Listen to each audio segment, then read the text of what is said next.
আসসালামু আলাইকুম। স্বাগত আপনাদের। তারেক রহমান দেশে ফিরছেন না কেন? রাজনৈতিক দিক থেকে সাধারণ মানুষের কাছে বিষয়টা সম্পর্কে ভুল বার্তা যাচ্ছে না তো?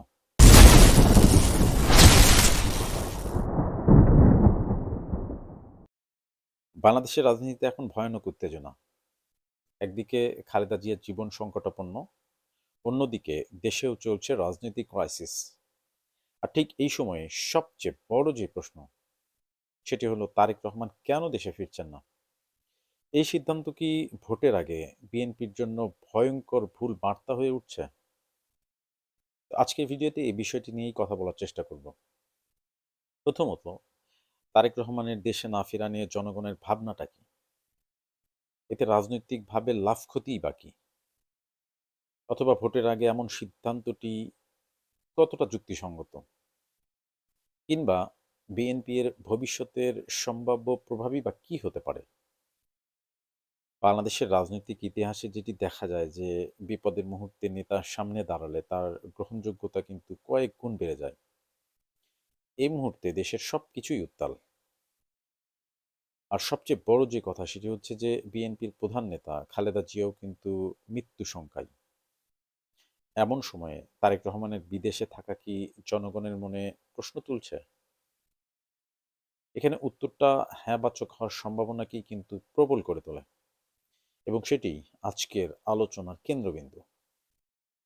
তো প্রথম কথা যেটি যে বাংলাদেশের সাধারণ মানুষ কিন্তু রাজনীতি দেখে অনেকটা আবেগ দিয়ে। যে নেতা বিপদে নিজের মায়ের পাশে নেই, দলের সংকটে নেই, সেখানে স্বাভাবিকভাবেই কিন্তু কিছু প্রশ্ন ওঠে। কেন দেশে ফেরেন না তিনি? দলটি তো এখনো অভিভাবকহীন এবং বিপদের সময় পাশে না দাঁড়ালে ভোট চাইতে যাবেন কিভাবে?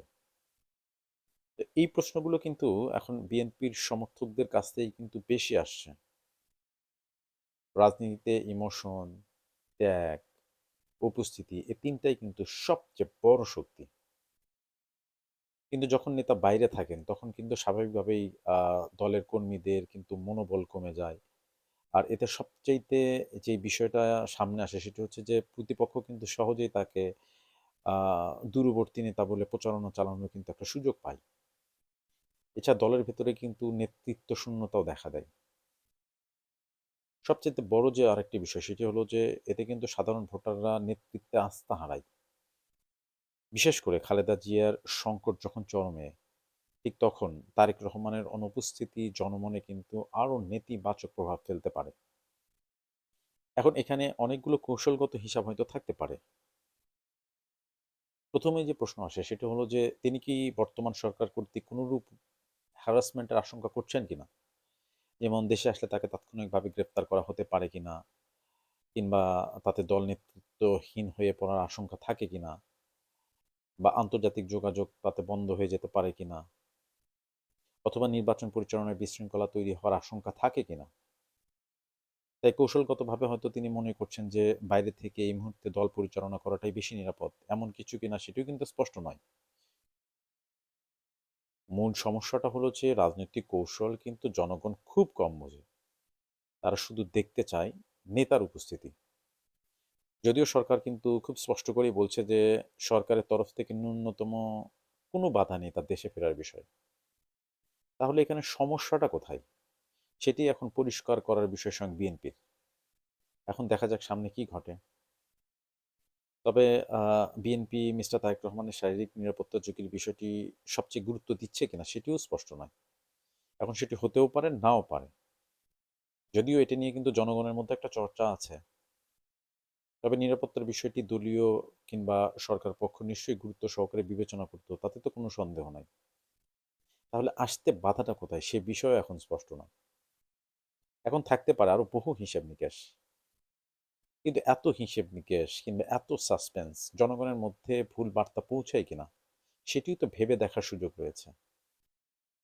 জনগণ অন্তত এটুকু জানতে আগ্রহী যে তাদের ভবিষ্যৎ নেতার এই দেশে প্রত্যাবর্তনের বিষয়ে মূল বাধাটা কি? অথচ তারা এখনো জানে না বিষয়গুলো। উল্টো আজ আসছেন, কাল আসছেন এমন খবর ধারাবাহিকভাবে প্রচার করে বরং বিএনপি বিষয়টিকে কিন্তু আরো জটিল করে তুলছে। এখন ভোটের আগে এমন সিদ্ধান্ত কতটা যুক্তিযুক্ত? ভোটের ঠিক আগে যদি নেতা ফিরে এলে তিনি কিন্তু ত্যাগের প্রতীক হয়ে উঠতে পারতেন। সমর্থকদের কিন্তু আবেগ এখানে জেগে উঠত, তাতে আন্তর্জাতিক চাপও বাড়ত। কিন্তু তিনি যদি না ফেরেন, এখন বিএনপি নির্বাচনী প্রচারণায় কিন্তু বড় ধরনের দুর্বলতার মুখে পড়তে পারে, তাতে কোনো সন্দেহ নাই।